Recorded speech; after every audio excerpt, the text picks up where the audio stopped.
Hello everyone, and welcome to my Duel Today official news channel. I hope everyone is having a wonderful day. Before we begin, please hit the subscribe button and give this video a thumbs up. Paulina, who is impatient and just wants a prescription so she can move on with her life, is sitting next to Chanel in Kayla's office. Kayla notes that although the initial test revealed her thyroid level is low, she still requires a biopsy. Her blood also contains some antithyroid antibodies. This indicates that the thyroid gland's normal functioning is being hindered by her body. It's a rather prevalent ailment, particularly in women over 50. Paulina questions why she needs a biopsy, if it's not cancer. Given that Paulina most likely has Hashimoto's thyroiditis, Kayla can relate to her reluctance over a biopsy. However, it is possible for thyroid cancer cells to coexist with this illness. She wants to exclude it. Chanel persuades her reticent mother to undergo the examination. Nicole had a tense therapy session with Marlena in her office. Once she brings up the uncomfortable subject of Marlena being Eric's mother, Marlena says she also lost a child to SIDS, and she inquires as to Nicole's feelings. Nicole breaks down in tears as she expresses how much she wants to hold, care for, and love her kid. Nicole talks about how terrified she was to lose the baby when she first became pregnant. She briefly entertained the idea of getting an abortion as well. She was prepared to deny Eric the opportunity to be a father even though she knew it might be his. She still cares for and misses Eric, even if she loves EJ. She secretly hoped Eric would be the father of the child. Leo encounters Jude, Eric, and Sloane in the square. He displays his new duds and considers the type of home he would like to purchase. Sloane gives him a bulging eye. Eric and Jude go for some munchies as Leo requests to go to his lawyer. Eric finds that he left his wallet at home, so Sloane gives him her credit card. Leo gushes to Sloane about his improved suite at the Salem Inn and her credit card, which has a $30,000 maximum. When will this end, she wonders. Leo reacts when she returns Jude to his biological mother. He lists all the expensive things he intends to purchase, but Sloane reminds him that she doesn't have any savings, is still in debt from her legal education, and lives in a studio apartment. Leo advises her to move to a less desirable neighborhood and take a smaller apartment so he may live the way he intends to become used to. But don't worry. By going back to his lady whistleblower column and revealing town secrets, he will financially support the cause. Constantine hobbles to a park bench with a cane. Someone covers his face with a hood and stabs him from behind. Later, in a cellar, Constantine is tethered to a chair. His hood is removed by a hand. Glaring at Steve, Constantine narrows his eyes and focuses his attention on him. John glares at her from a chair nearby.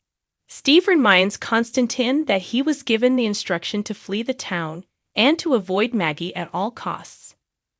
Though his ankle is extremely swollen, Constantine insists he tried.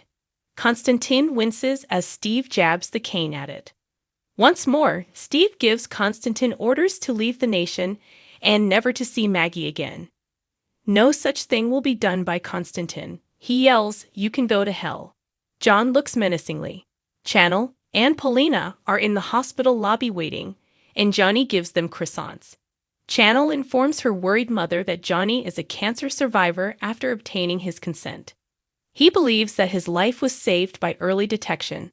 Paulina is pleased for him, but she is certain she is cancer-free. Chanel is similarly upbeat, but it's better to make sure she lives a long time. Paulina gives her daughter the reassurance that she won't enter that good night lightly. Johnny and Chanel make the decision to spend a quiet New Year's Eve at home while Paulina goes in for her biopsy. She expresses gratitude to him for supporting her today. He tells Paulina that everything would be all right and that he couldn't be anywhere else. Nicole sadly acknowledges in Marlena's office that she was disappointed the baby wasn't Eric's. It would indicate that they were intended to be together if he was. If she had chosen to leave EJ, Marlena queries. Nicole is unable to say definitely not, even though she knows she should. Since so much has happened since then, She recognizes how ludicrous it is and paces. Seeing EJ's excitement about raising the baby with her, however, made her stop feeling sad. Their infant would still be alive if not for the vehicle accident, she cries. Marlena queries Nicole about her future plans. Nicole is aware of her blessings in having a great daughter and a devoted spouse. She wants to give Holly some security and devote her full attention. She is aware that Holly will soon be living alone, so she desires to be with her throughout this time. Her joy is Holly.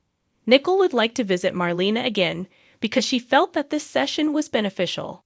Regarding the new year and her recuperation, she is upbeat. Eric returns to the square after Leo has departed, carrying nutritious sweets, but Slum's credit card has been denied. Strolling around the square with shopping bags is Leo.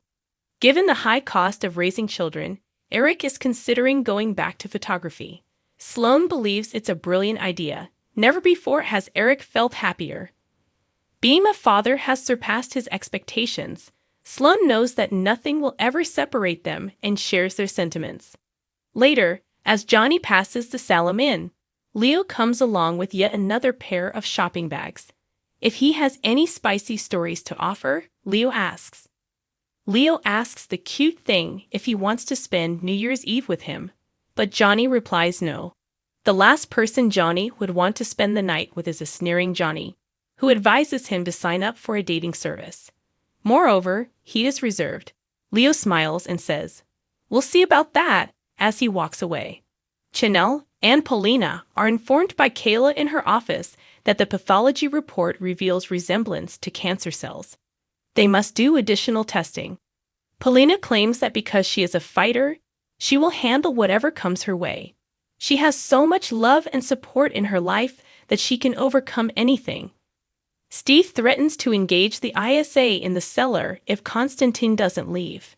John grabs Konstantin's lapels and helps him get up. As Konstantin examines John's features, a look of awareness crosses his face. After dragging Konstantin back to the park seat, Black Patch gives him a week to leave Salem. Konstantin remarks to himself, "Those eyes. Those are eyes I recognize."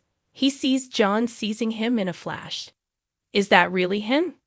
Steve informs John in the cellar that they have to escalate the situation if they couldn't reach Konstantin. The mystery guy, John Black, has been essentially unrecognizable since he first appeared on Days of Our Lives in 1986. When Drake Hodgeston took over the job on January 24, 1986, he eventually acquired a new identity that was neither his own name nor the one given to him by those who had exploited him for evil.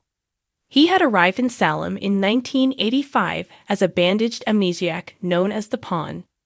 He's held positions as a private eye, an assassin, a police officer, the CEO of a fashion company, and a spy. Over time, John's history was written, revised, paved over, and created again, belonging to half the families in Salem. The truth is that John never truly recovered his memory from the time before he came to Salem. He has so accepted it as true each time he has learned who his family was and, hence, his identity. He has been a Brady, Demira, Alamein, Robichaux, Van Dyke, and more over the years, not to mention the period he believed he was Roman. Thanks for watching if you like this video. So please don't forget to subscribe my channel and don't miss any update.